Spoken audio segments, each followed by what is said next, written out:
Well, first off, thank you so much to everybody for coming. I think it's going to be an awesome event. This is the first time we've tried to do something like this, and it's been, so far, the turnout, the support from the sponsors has been unbelievable. So thanks everyone for coming. I think it's going to be a great rest of the day and evening.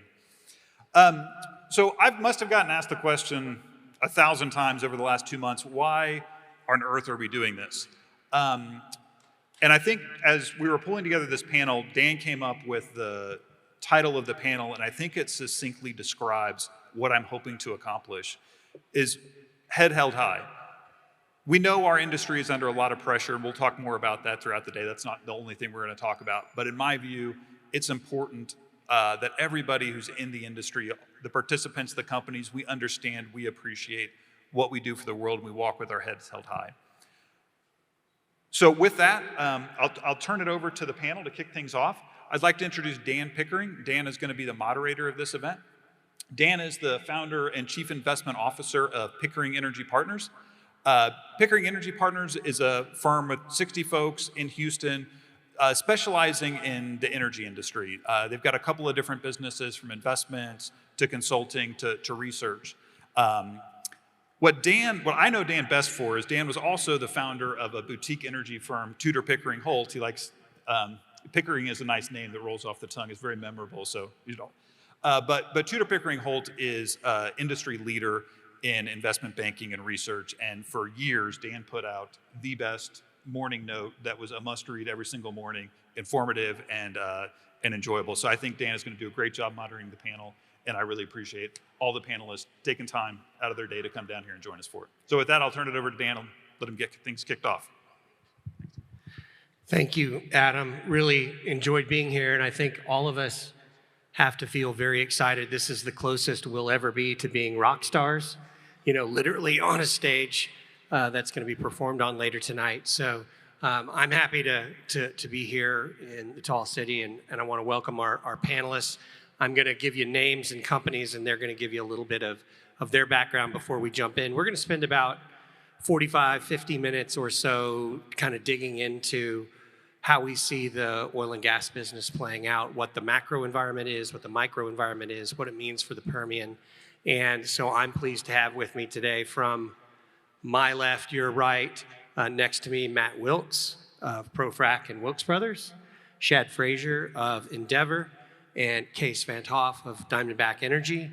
And the easy part to kick off this panel is again, Matt, maybe you start. Just tell us a little bit about who you are and what you do, and then we'll get into a more of a Q&A. Hello. Let's see, I'm the chairman of ProFrac, and we're a pressure pumping business that's vertically integrated. We have the largest oil and gas sand infrastructure in the industry, and have scaled up tremendously fast. And it's a pleasure to be a part of this industry, and certainly a part of ProFrac. Shad Frazier, VP of Operations for Endeavor Energy. Endeavor is the largest privately held operator in the United States. Proud to be a part of a company that's had tremendous growth over the last 7 years. And Kees Van Hoff, President and CFO of Diamondback Energy, Midland, Texas based. We started out with 2,000 barrels a day of production and 30,000 acres in 2012, and now here we are today in 2023 with over 400,000 BOEs a day of production and 500,000 acres in the Permian. So happy to call the Permian our home, and look forward to digging into some questions from Dan. Awesome. Kees, your description of what happened at Diamondback and the story at Endeavor and ProFrac are similar. A lot of growth happening out here in the Permian. So I guess each of you, if you don't mind, take a few minutes and talk a little bit about, what are you most excited about in the oil patch right now? And then the next question, of course, will be, what are you most concerned about? But let's start off on a high note. And Shad, maybe you start. What are you excited about as you're thinking about the Permian and the oil and gas business right now? So what I'm really excited about right now is the fact that our industry is finding a better way every day to make a greener barrel, to make a better future for the world. We constantly look out across the world and find that there's billions of people with a lack of energy. And what we do in the Permian today is allow us to produce energy that we can then export to the rest of the world and raise the world up. That's very high level. Case? Yeah, I agree with everything that Shad said as it relates to what we do and how important it is. You know, I think what I'm most excited about, and we're kind of 2 years into this, and I'm going to take a little public company bent to this question, is that, you know, this industry and the public companies in particular went through a tough half decade or so with respect to investor confidence in the business model, in shale as a viable business model within the global oil equation. And here we are, you know, year 3 coming out of COVID, and I think we're proving that this business model can work and can work sustainably for a very long time. So in general, you know, Dan, I know you have a big bet on Twitter about the Permian oil's outperforming the S&P over a 5-year period. We've finally done that for 2 years. We've done a pretty good job as a sector, and I want to keep that going. I think it's kind of my mission. We're mildly competitive at Diamondback to prove that this business model can work and the resource that we have is truly economic and competitive on a global scale. So that's what I'm excited about. Great. Matt? Well, this industry has gotten incredibly safe and fast and clean. It continues to do so. You see that with the technology that companies are bringing to the table. E-fleets are a real thing. They're not an experiment anymore. And the amount of diesel that you displace with it, the efficiency, the R&M, and when you look at how this industry's bounced back and how it's putting everybody back to work, it's pretty incredible to be a part of this overall industry and to be, you know, really bringing this technology forward and showing that North American energy is here to stay and it's in need. And when you look at the energy policy globally, it's you really do see that this is it's changing quick, and we've got a lot of long years ahead of us to continue to deliver these molecules. So the warning was we kick it off with the things we're excited about, but then what are we nervous about? So let's go in reverse order. Matt, what are you worried about? We're safe, fast, and clean. What do we need to do better, or what are risks to the business right now, whether macro or micro? Oh, man. No concerns, none. Move along. I think the workforce is the workforce that we have today is phenomenal. But when you look at the next generations coming up, and you know the number of students going in for engineering degrees, and you always want to look forward to that next generation that's going to carry this on, and it's you know it's concerning. It's you know it's not a cool thing or seen as an altruistic thing to go into the energy business, and you know we would hope to see that becomes a changing trend because of how much of everyone's lives depend on it. Okay. Case? Yeah, and I just made this up, so I'm going to go with the 3 Ps: prices, policy, and people. I think going in reverse order, obviously people is a huge issue, particularly out here, you know, in Midland. You know, I think my generation and the generation below us, we have a lot of work to do to inspire people to believe that this industry is going to be around for a lot longer than they're led to believe in their education process growing up. I don't think the media helps us in any form or fashion. You know, in the depths of COVID, reading about the death of your industry every day was not a positive thing for inspiring people to come to work for, you know, companies like Diamondback. But, you know, that's on me to figure out, to inspire people and incentivize them to join this great industry. So I think we've got our work cut out for us there, but we're doing what we can. Policy is always something that scares me a little bit, you know, the regulatory environment. Fortunately, we're here in Texas, and that's a very safe place to be in the United States as it relates to policy. But, you know, the regulatory environment certainly isn't friendly to what we do. And, you know, lastly, prices. Again, another thing kind of out of our control. But, you know, oil prices are always the highest risk, in my mind, to a safe and sustainable business model as a public company. Okay. Shad? So one of the things I'm always most worried about is the fact that the message that we hear every day in the media from our government is that we're bad. and they don't really understand the good that we do that helps society, that helps the country grow. We constantly are hearing about the messaging of where we have all these CO2 emissions, but no one really talks about the fact that US CO2 emissions are down over 20% over the last 10 years. They don't talk about the fact that China's CO2 emissions are up 50% in the same time frame. So how do we get the right message out of the good that we are doing, the good that both of our companies are spending money on every day to do better every day, and get the right message out so that the public actually understands what we do? You know, there's so few of people that are in our industry that are in our country. And when you deal with that, controlling the message is hard. So how do we get the right message out that lets everyone understand the good that we do every day? I think we need to talk to your boss. We need to buy a newspaper. That's the way to do it. Newspaper, you know, a football team, and then start spreading it around on a football team, one of the two. We need to bring in folks from the coal industry to tell us what to do, right? They're 10 years ahead of us on many of these things. Case, I want to come back to prices, policy, and people for a second. So we've seen OPEC do a round of cuts recently. Do you think, are they cutting from strength or are they cutting from weakness? Are they seeing something in demand that they're scared about, so they're taking supply off? Or do they just want price? Dan, if I knew that answer, I'd be getting paid a lot more. But you know, I do think it's a combo. Obviously, they don't cut without seeing something.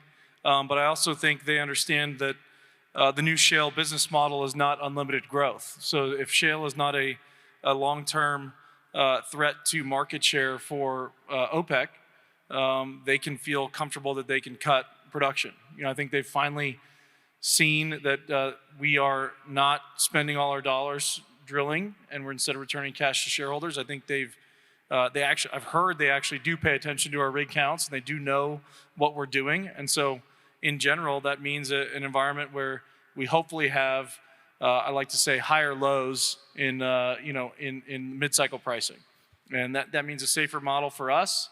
It means we can run a steady state program and not have to change our plan every $10 move in oil price. And that means our business partners on the service side can plan their business accordingly, you know, midstream's ahead of schedule. And, our people are not, the guys in the audience will tell me that we change the drill schedule every day, but above the water, we're not changing the drill schedule every day, adding and subtracting activity every move in oil price. Mm-hmm. And maybe Shad and Matt, so guys in my seat a lot of times think, we try to read tea leaves and understand what all these macro things are doing. Do you guys spend much time thinking about macro stuff, or you just put your head down and the strip's the strip, let's react to that and go do our thing? Do you think about the macro stuff? Yeah, we spend a lot of time going in, studying what's going on, looking at transit times on tankers, disruption on any sort of supply chain that may be causing imbalances in inventories. Prior to the SPR, releases ending and China opening up, there was a substantial supply deficit. And was that a real deficit? Because how do you end up with a surplus whenever the SPR finishes and China opens up? And so trying to figure out exactly what's causing items like that lags, because it helps you plan and think about where your business is going. And it's whether it's in the energy space or not, I think the banking crisis definitely got everybody's attention. And where you thought you had a Fed that was watching that sort of thing is not really paying as much attention as they really should be, or appear to be, causing real havoc. But always try to look at the silver lining on everything. It provides a good setup and potentially has accomplished what the Fed couldn't. So, and Shad, I didn't forget, but Matt, you talked about looking at the macro a lot. Does it make you bullish? Does it make you bearish? Well, see, that's the problem, is I can always find a reason to be bullish. But okay, I'm going to bet you $1, and that'll be a reason for you to cut through and tell me. So you can find a reason to be bullish, but are you stretching, or is it easy to be bullish right now? I think it's pretty easy to be bullish right now for a lot of reasons. I think that especially in gas, I see where In gas? Yeah. I see where the strip We're going is. to dig in on this. Oh man, I think most people in the gas space or any exposure to it has seen more $2 gas than they've ever seen $7 gas. And every other time it was at $2, the forward curve didn't look this strong. And you take 1 year ago and you looked at the forward curve, it matches up like a zipper towards the end of 2024. So when you look at where these molecules are landing, whenever it actually ends up behind pipe, it's a really strong backdrop. And then when you look at gas prices in Europe and where these LNG rates are, it starts closing up real tight about the time that your LNG export capacity comes on, where you'll see 6 BCF of export capacity come on by 2025 and another 25 BCF, or not on top of that, but total 25 BCF by 2029 in North America. So and 20 so of kind that of is 12 today, another 6, and another 6. Something like that? Well, it'll be 25 in addition to what we have today by 2029. Incremental. So we're at 12 and we're going to Incremental, put yeah. 25 on top of 12. Yeah, and when you look at the way that the forward curve starts lining up with gas prices internationally, you can see the Henry Hub, closing that gap and pairing up. And so it's a really, really strong backdrop. I think the way that you think about Henry Hub and the seasonality that exists with it is going to be completely different when you see these ports come on. Okay, we're going to come back to that. Shad, your concern, we got a lot to talk about on gas. Shad, your concerns around the sector of the industry right now? So the concerns we always have, we've already hit a big part of it. People is always number one. How do we get people to come to Midland? How do we get our schools better in Midland? How do we get the draw to make people come to this industry?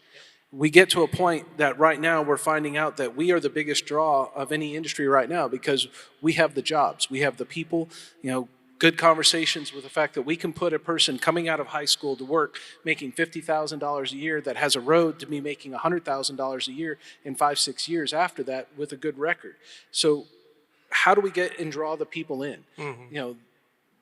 You were asking everyone else about, what are we seeing in the differences? Macro, yeah. And one of the big differences being private is the fact that what we're trying to look at is if we were to put our money anywhere else, would we be able to make more than if we were to put it in the oil patch today? And for the long term, what we constantly look at is our return on capital that we put out is at multiples higher than what we could put it anywhere else. So why wouldn't we put it in the ground? Let's go out, let's go drill, we'll go out and be ahead of everyone else because we don't have the risk or the issues with having to make everyone else happy. I only have to make one person happy. And at the end of the day, he wants to put every dollar he makes back in the ground because he understands that it's the biggest return on his investment. But what does your wife say when you say you only have to make one person happy? Right now, she says, trust Autry because Autry's doing really damn well. There we go. I follow with what Autry says. And, she always says, we got to put more money outside of the oil and gas space. And it's like, well, honey, that's the one thing we all know what's best. Because it's a whole lot easier to go to the grocery store in town and talk to everyone else and know what everyone's doing in Midland because everyone talks. Sure. I double dipped you on concerns and I didn't give you a chance to talk about macro. Do you guys spend much time doing kind of top-down work or thinking about macro, or do you just plow ahead? It's not that we plow ahead, but we run a course. We set a price, we set a deck, and we let that deck run. And we don't make adjustments every quarter. We make adjustments once every 6 months or so when we see that there's big moves. But we don't let drastic swings in the market change our opinion. We let our understanding of where we think it can be, set a good base floor, and if we can make money at that base floor, run. We don't want to set a target that's too high. We don't want to set a target that's too low. Let's find a good baseline and run, and it's worked for us. We went back and looked. If you had gone back in pre-COVID and we wanted to look at everything and said, well, if we would have gone out and hedged prior to COVID, because we weren't hedged, and covered our bases before, for the past 5 years prior to do that, putting hedges out every 3 months, trying to do a quarter-over-quarter hedge cover, you would have lost money. So why try to cover it with a hedge? Set a good base, set a good price line, and run forward. That's what Exxon does. Exxon doesn't hedge. Matt, you mentioned kind of clean as part of your commentary. I'll start with Case on this question. So the market has been more concerned about clean and energy transition, and so we hear that word a lot. So maybe kick us off how do you define energy transition? Do you worry about it as a game changer for your business? And then we'll come back and talk about ESG in a little bit. I guess we would define it as energy expansion, because you need all of the above. Whether policymakers and the media believe it or not, you're going to need oil and gas for a very long time. You're going to need expansion of nuclear. You're going to need expansion of renewables. There's no gray anymore. Everything's black and white. We can't just you can support renewables, but also support natural gas and support oil, and that's our job. Our job is to produce an environmentally friendly and a low-cost barrel in the Permian Basin and play our role in the energy expansion, which is we should be substituting higher cost barrels globally and higher environmental footprint barrels globally with Permian barrels that compete on the low end of both of those cost curves. I think the rest is probably not my job to figure out or our job to figure out. Our job is to generate an economic return to our shareholders, but do it in a environmentally friendly and socially responsible way, which we are, as an industry, doing a very, very good job at it. Whether we're getting credit for it or not is still to be debated, but the industry has done a very good job improving all things as it relates to the mythical ESG. So, quick question there. You said Permian barrels are more environmentally friendly than others. Give us an order of magnitude. And I mean, how do you measure that? Is that CO2 per barrel produced, or what's the metric? Yeah, I think it's what you can control. And what we can control is our Scope 1 and Scope 2 emissions. So how much CO2 does it take to produce a barrel in the Permian versus a barrel in Iraq versus a barrel in Russia, where if you asked Putin what his Scope 1 emissions were, he'd probably just say 0 and just move on. But we're held to a different standard here in the U.S., and that's why, a second mission of mine is, can we prove that a barrel produced in the Permian Basin sits at the low end of the economic cost curve and the, Scope 1 intensity or Scope 1 and 2 intensity cost curve? And we've been afforded that in Texas because of the amount of renewables that power this grid, the amount of cheap natural gas that powers this grid. A Texas barrel or molecule is a very friendly molecule overall. Mm-hmm. So let me also challenge you as a public company, and then Matt, I'm going to ask you the same question. So you said it's not my job to we're supposed to be low CO2 barrels and low dollar economic cost barrels, but your job to your shareholders is to make sure there's value in the company over time. So almost by definition, what you're saying is the lifetime of hydrocarbons is long enough that the energy transition doesn't truncate anything that you've got or doing right now. That's right. So long as we retain our low cost structure and competitive cost structure, right? I got this question earlier this year at another investor conference. What is Diamondback's role in the energy transition? Well, I say Diamondback's role is to do what we do best, generate an economic return that cash to shareholders, and let them decide what they want to do with it. If they want to invest in wind projects, they can go buy a wind company. But Diamondback did not get to the place that we are today by doing things that we're not good at. What we are good at is producing barrels for a certain price or a certain cost and selling them for a much higher cost, and then returning that cash to shareholders. And that's what we get paid to do, and that's what a lot of us get paid to do in the Permian Basin. And we can distribute that cash and let investors figure out what they want to do with that cash as it relates to other forms of energy. I love that answer. Matt, you're a public company as well. Energy transition, how do you think about it? And how do you think about that last question I just asked Case? So we pay real close attention to what we do, and we keep up with it really well. And we don't let that be a driving factor for us. It's something that we, That meaning the energy transition? Or yeah, in the ESG side of it, more so the environmental side. We go in, we run a safe operation, and we run it as efficiently as possible, and we run it for profit because we're capitalists, and our customers are capitalists. We're here to make money. But that doesn't mean that we don't end up with an incredible footprint that anybody that's running a pure analysis to look for the cleanest pressure pumper in the space, they don't have to look very far because capitalism takes care of what altruism doesn't. It gives you a sustainable program and a sustainable focus on your environmental footprint because it causes displacement of diesel because natural gas displaces 8 gallons of diesel. It's cheaper, it's more efficient, and it's cleaner. And so there's so many things about your business that it's pretty simple. Good old-fashioned capitalism means don't wasting what you don't need and running an efficient, profitable business. And they can coexist. Okay. Shad, you're a private company. You don't have to answer to any, you said you answer to one shareholder. So does energy transition matter to you guys? How do you see it? So we've always viewed it as the mandate to operate. That if we were not a company that was doing what is right by the environment, that landholders, leaseholders, royalty owners wouldn't want to be having us operate the wells on their land. You know, we've gone through and really looked at our asset base and tried to figure out how can we maximize every MCF of gas that we produce and get it in a pipeline. And then on top of that, you know, we all have plugging liabilities that we all have to deal with as operators. We're going 4 to 5 times past our liabilities to plug wells right now because plugging wells is one of the biggest liabilities that we have for the long term. So how do we get ahead of that? How do we take care of it? And then how do we take care of the water?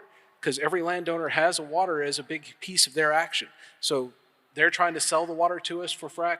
We want to reuse that water, recycle that water, and then turn it around and reuse it again and again and again before we have to get rid of it. So we truly view that ESG is not something we do for what's in Washington, D.C. I'm doing it for the landowner that is out here that has their land and has given us the opportunity to go drill on their land to produce something. We are nothing but a tenant on a landowner's piece of property. One of the things that I find interesting, and this is just a little aside, is that folks very closely tie the concept of energy transition and ESG. And I kind of think they're two separate topics. The ESG is how we run our business, and energy transition is how long are we going to be able to run our business before folks don't need hydrocarbons. And so it's interesting. We've gotten a lot of pressures around ESG, and I think energy transition is a bit of a different pressure, which is just, you know, how long till pink demand and how long till hydrocarbon demand starts to roll lower. So let's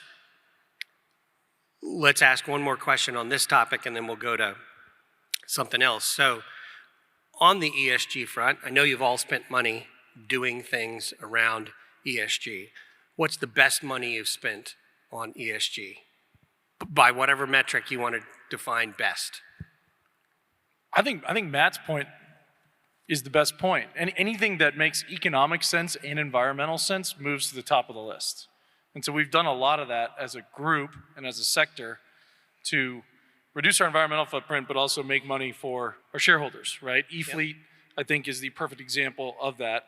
Now that the E-Fleet has evolved to being something that is a lot more fuel efficient than, you know, it used to be. So that saves money, burns less hydrocarbons, and it's environmentally friendly. So I don't want to step on Matt's toes because he knows a lot more about E-Fleets than I do. So I'll let him give some details, but he gave us a couple earlier. So you think, and I'm pushing here because the audience, they're all thinking about should they be spending money on this as well.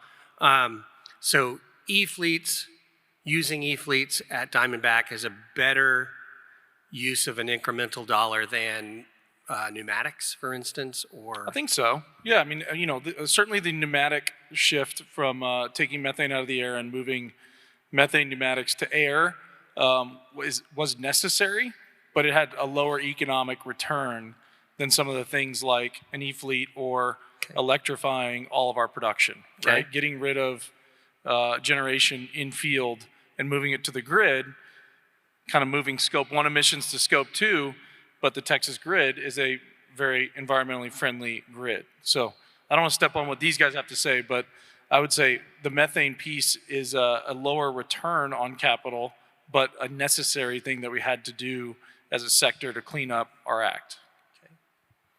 Matt, what about you? Best ESG investment? So it's certainly the e-fleets. I mean, they're incredible. The R&M expenses are, I'm not supposed to say this in front of operators, they're lower. We know the answer, though. It's always an interesting panel when you have OFS and E&P companies on the same panel, because you know sooner or later they're going to break out into an argument over well costs. But we're incredibly stubborn on pricing anyway. So. Same. Hold the line. That's our motto. Hold the line. There's a cage match There's that's two of scheduled us. right There's after two this. operators and one. Yeah, after Alex and before the concerts, cage match with these three guys. But they're incredibly efficient, and what's great is there's been a real push and partnership amongst operators and service companies to bring in the infrastructure that's needed for this to work, because it's not something that's just natural or as easy to do compared to the normal way of doing it, the way that the industry's been ran. And so I think when you look at the distribution of gas, how you clean the gas, because you got to make sure that this is good quality, it's scrubbed, and that you don't have any wet slugs. And just overall, it's great value for your customer. It saves them a tremendous amount of money, and it allows you a new service offering that you have lower operating costs with, and you certainly can they're much more commercial. You can make a little bit more money with them. And you have real contracts attached to a lot of them, right? I mean, longer term, you can run your business a lot more efficiently, knowing that those dollars are coming in from the operators when they sign up for e-fleets versus spot work in the past. And it's one of those things for us as in private. We've been out electrifying all of our drilling rigs as quick as we can, because it's not. We see the advantage. We're able to save money every day by getting rid of the diesel and putting all that rig on electric grid power. And then as part of that, we've been building out our own electric grid. We as an operator use more power than the city of Stanton. So it's really, how much power can we use, and then what can we do with it? How much more efficient can we get so that we're not putting trucks on the road to deliver power to us to do the job? For every time we are able to electrify or put a pipeline in for an e-fleet or do a natural gas driven fleet, that means we're taking a truck off the road and taking that, which is one of the biggest dangers we have in the Permian, is having heavy trucks on the road. So how do we reduce that risk? By using a better system. Shad, you talked about power. Do we have enough grid power? I mean, we're blessed with tons of renewables in West Texas, but is it in the right spots? I mean, do you worry about power, or is power something that's like, we'll have plenty? So we're looking at that really hard right now, because right now in the state of Texas, we're using more power today than we were using at the peak rates of last summer.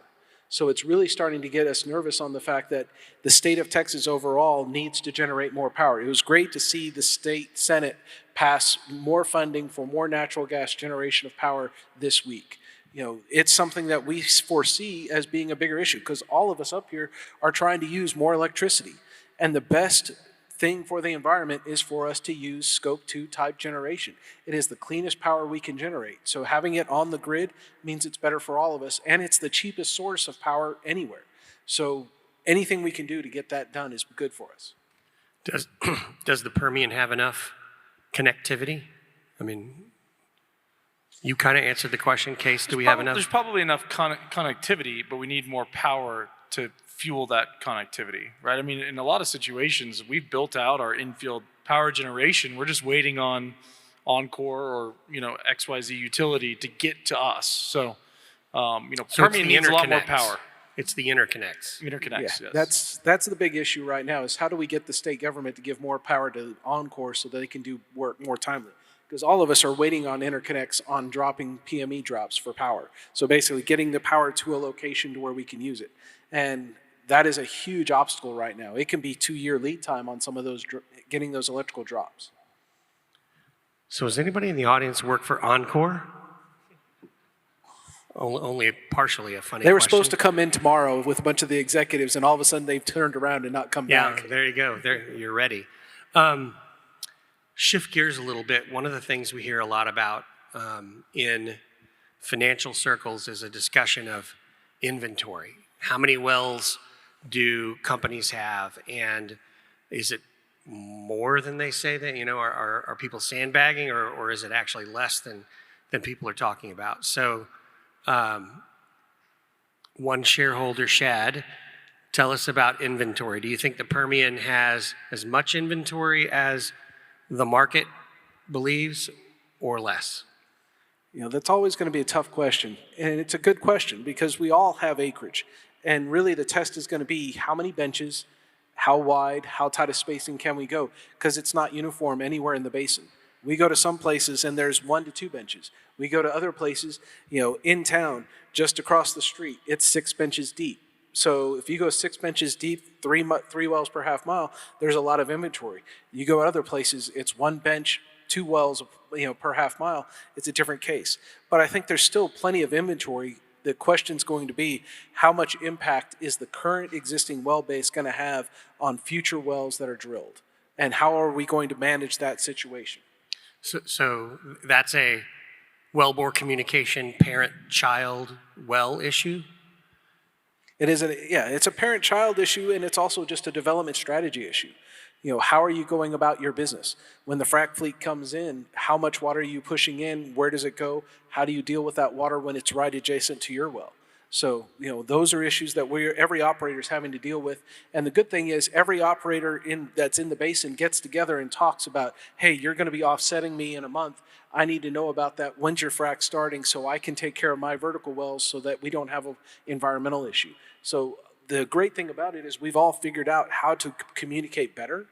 And with that communication, we're able to help each other out to make sure we don't have problems. But at the same time, we all understand that every one of us has an impact on each other. Okay. Case, views on inventory? I think it means that we're in a natural part of the cycle that we start talking about inventory, right? Because for 2 years, we didn't talk about anything. We just talked about getting through COVID. What does your balance sheet look like? How much free cash flow can you return to me? And now we're at the point of the cycle where investors are finally asking about fundamentals of oil and gas again, which is how long can you do this? How are you developing your resource? What have you learned? In Diamondback's case, we learned that we needed to move to co-development, as we call it today, or completing all the economic zones at once in 2019. And, that was a painful lesson for the market, but now we are reaping the benefits of that. Endeavor does the same and has really good well results from co-development. So, I think generally inventory is precious. We've moved to that part of the cycle, but it's also price dependent, right? I would say our inventory base at Diamondback doubles from $50 oil to $75 oil, right? So the inventory in the basin is price dependent. We know what certain zones are going to do, but there are many other zones that are untested, and we can get to that whenever we want to get to it. And there are ways to improve recoveries over time. And I think E-Fleet is going to be a piece of that, improving recoveries over time, given how smart the E-Fleets are today on recovering oil in place. So a lot to unpack there. I would say generally this industry has a very poor track record publicly of disclosing real inventory figures. And you see operators doing things today that would tell you they have less inventory than maybe they lead you to believe by paying up for it. And it's a natural part of the cycle. We're just gonna enjoy it while it lasts. Okay. Matt, when you're working for operators, do you sense that folks have found optimal completions as opposed to trying things for a number of years and sometimes good, sometimes bad results? Oh, we've got new products that are going to help out. There's always new products that are going to help out. He's marketing.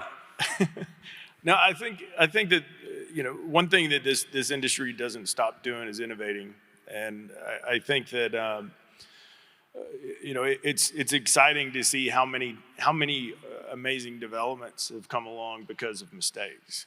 And, very early in the Barnett Shale, whenever you went from just doing, 5 stages on a 1 mile lateral, and messing up the lateral. So you convince them to do the same amount of sand, 5 stages on a 2,500 foot stub, and getting the same production off of that stub that you would on a normal one. And this industry is just constantly studying failure. And I think it's the failure analysis, embracing it, learning from it, and coming back stronger because of it. And I don't think we're done with any part of that. The innovation or finding new ways to fail, and then learning from it. Okay. Matt was very bullish on gas. Shad and Case, are you bullish on gas? When are you bullish on gas? Are you bullish on Permian gas versus Henry Hub gas? Go ahead, Shad. You want to kick it off? It's easier if I talk than he talks on a public scale on this one. Natural gas is going to have its day. It's coming. The issue we're still going to run into in the United States is export capability. So the sooner and the faster we're able to get more LNG shipped out of the United States, shipped to where it needs to be, the better the pricing we're going to see. But even today, we're at a point now for a lot of us in this room where we're making less than 30 cents on an M. So it's not today.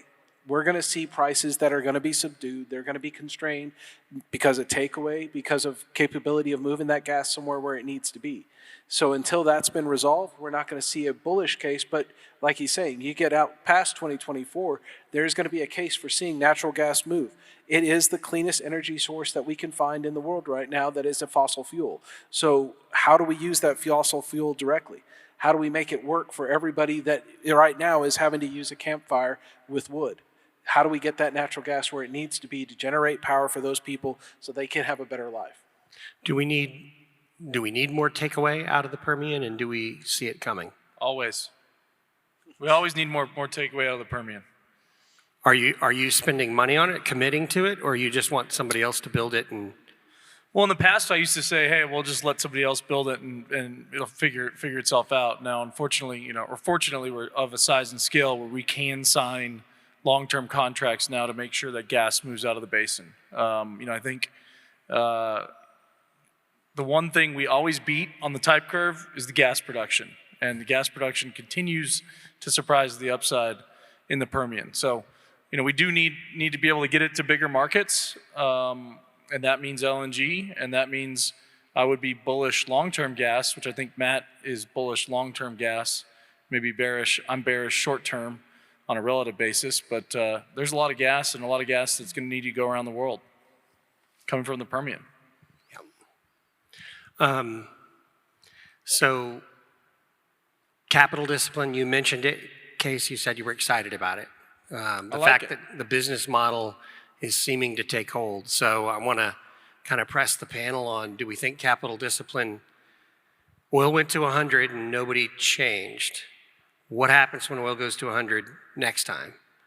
When COVID's not going on, or when, China's not shut down? Does the industry start spending more? I don't think it's our job to. I think it's our job to return cash and make money for our shareholders. We spent 10 years building this business and naturally outspending cash flow as a business would in its infancy, but that there was too much money spent chasing growth at all costs, and therefore the new business model, whatever you want to call it, came to be, and that was capital discipline. I'll tell you what, Dan, it's not discipline if it works.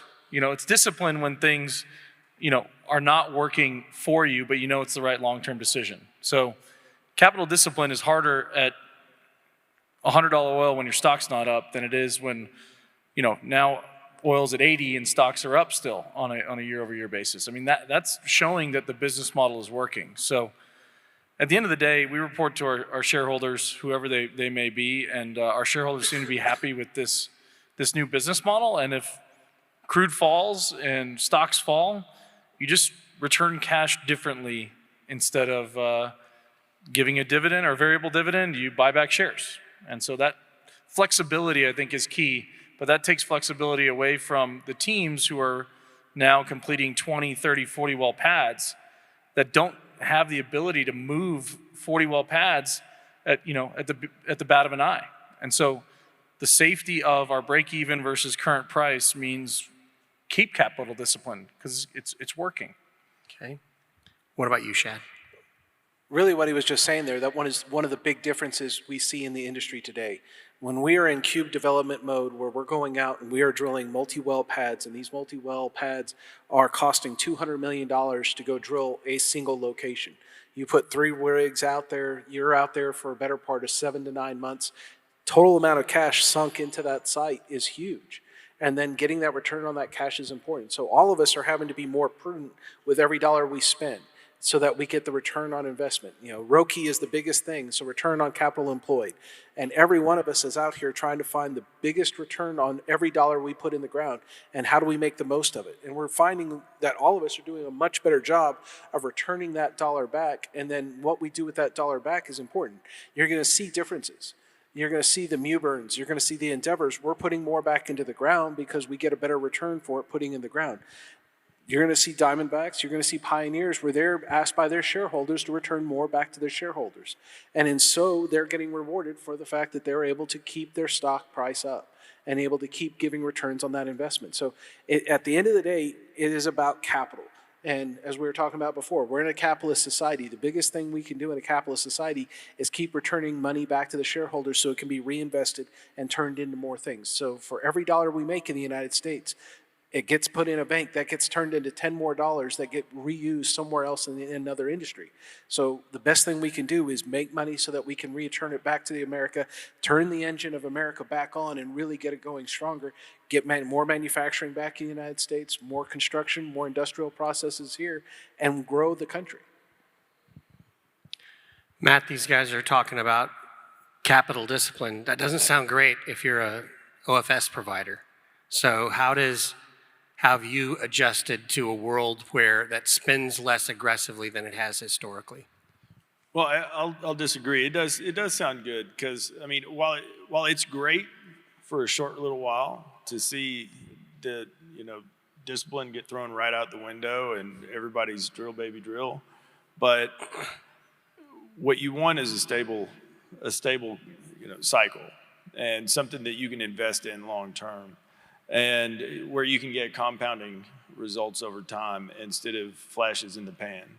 And I think anybody that's been in the space long enough is tired of the flash in the pan. Yeah, it feels good. You go buy a boat or you go do it, whatever the case may be. A big boat. A big boat. Big boat. But it's a cycle, and you've got to plan through it. And I think with a disciplined approach and seeing the overall behavior in the market, it's a lot easier to navigate and plan for.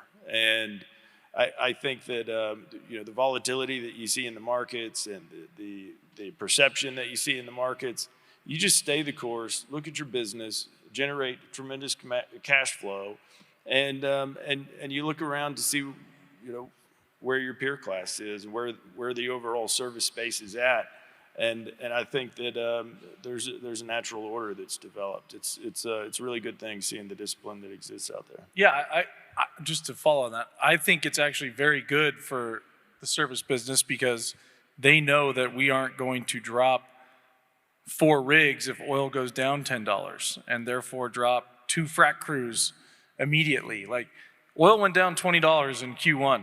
We didn't change a thing. And, whether it's Matt's company or others, they know that they have consistent work for most operators regardless, well, not regardless of oil price, but in most price scenarios that we've seen over the last 6 quarters. I think that's important. I think that helps them plan their business. That's a good point. And the other side of that is like, when the market goes up and activity picks up with it, you end up oversupplied. And then when it rolls over, nobody wants to turn it off. And you end up getting all the service companies squeezed and lower and lower and lower. And the service companies have a tendency to want to subsidize that elevated activity. So now you're overproducing into a lower price environment, and you end up laying the same number of fleets down. And so I think that this discipline allows a steady state. It's beneficial for the operators. It's beneficial for the service companies, and And it's I think it's a welcome change. Painful as it was, we learned some stuff from 2013 to 2020. Sounds like to me. We didn't learn, shame on us, right? I agree. We've got just a few minutes left. The world is a little bit different than it has been over the last decade. And so if we think about the next 3 to 5 years, what's the advice that you would give the people in the room, right? We have lots of people out here in the Permian Basin thinking about what's next. So what's next, Shad? What advice? The point of advice I gave the speech last year at Texas Tech's Petroleum Engineering graduation ceremony, and it was about thinking about how do you have an impact as a player inside of your organization and helping that organization become a better, cleaner operator.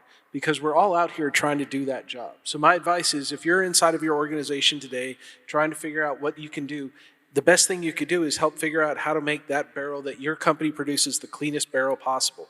And how do you make it where it's the best possible outcome for energy in the world today? Okay. Case? Yeah, I guess my advice would be to ignore what you read in publicly, that this industry and the Permian Basin and companies like Endeavor and Diamondback and ACDC, which is a cool ticker, are going to be around for a very, very long time. We're just scratching the surface of the amount of oil in place that we are recovering in the basin. We have multiple new zones that we need to test and develop over time. And the U.S. barrel is going to be a very competitive barrel for a very, very long time. Matt, advice to the audience. Play to your strengths. Energy is abundant, it's cheap, and it's available, and it's going to be here for a long time. And this is something that's made our country strong. It's made us into a superpower, and it's given us this long-term advantage. And we shouldn't be ashamed of it. And I think that's something that these generations coming up, if they will embrace it, there's bright futures in it. This is an industry that'll be here for a very long time. And if we continue to embrace it, then it's going to pay out dividends for our country and for the individuals that make up the overall workforce. Awesome. Those of you that have been on panels with me before, you know I love to do a little concluding thing, which is my version of a lightning round. So you don't get to give a big, long answer. You sort of have to just say yes or no to these questions. And what it does is it helps these guys understand after an hour's worth of discussion, where do you stand on certain things. So here's my lightning round, and I will answer these questions as well.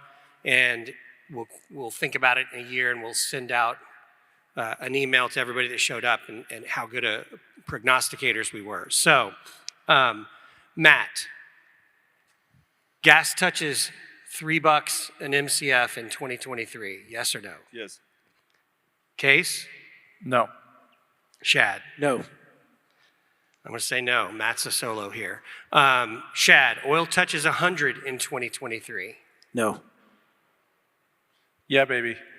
Case says yes. Matt? Play to the crowd. Yes. I think it's really hard. I'm going to say yes, though. Matt, the Ukraine conflict lasts into 2024. Yes or no? No. Yes. Case. Oh, Yes. Shad says yes. Case says yes. Dan says yes. Are you bullish or bearish the S&P 500 case from here?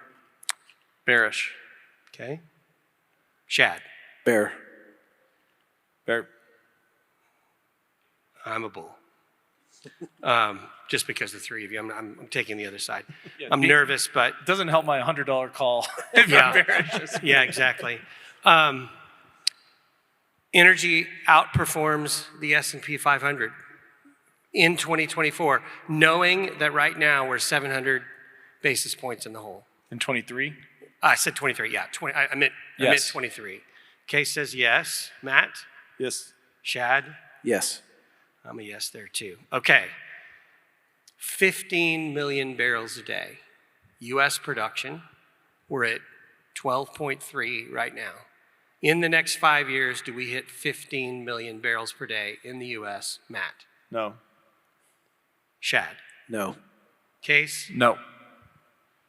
Dang. In the next 5 years, I think we will. Close to home in the last one. So I think that all this winds up with high, I'm breaking my own rule, high oil prices, and we finish with a growth spurt in the next 5 years. And the US is going to have to be part of it. Permian. Permian's 5.3 or 4 million barrels a day right now. Before the end of 2024, so I'm shortening the time period, Permian hits 6 million barrels a day. Shad? Yes. Matt? Yes. Case? Yes. I say yes as well. Ladies and gentlemen, please join me in thanking our panelists for a great panel. Also, before they leave the stage, but I think Adam's coming up to introduce our next speaker. Adam didn't introduce himself as he kicked things off. Adam Anderson, CEO of Innovex, is basically responsible for putting this event on. And so I'm going to suggest we also give Adam a big hand for sponsoring this.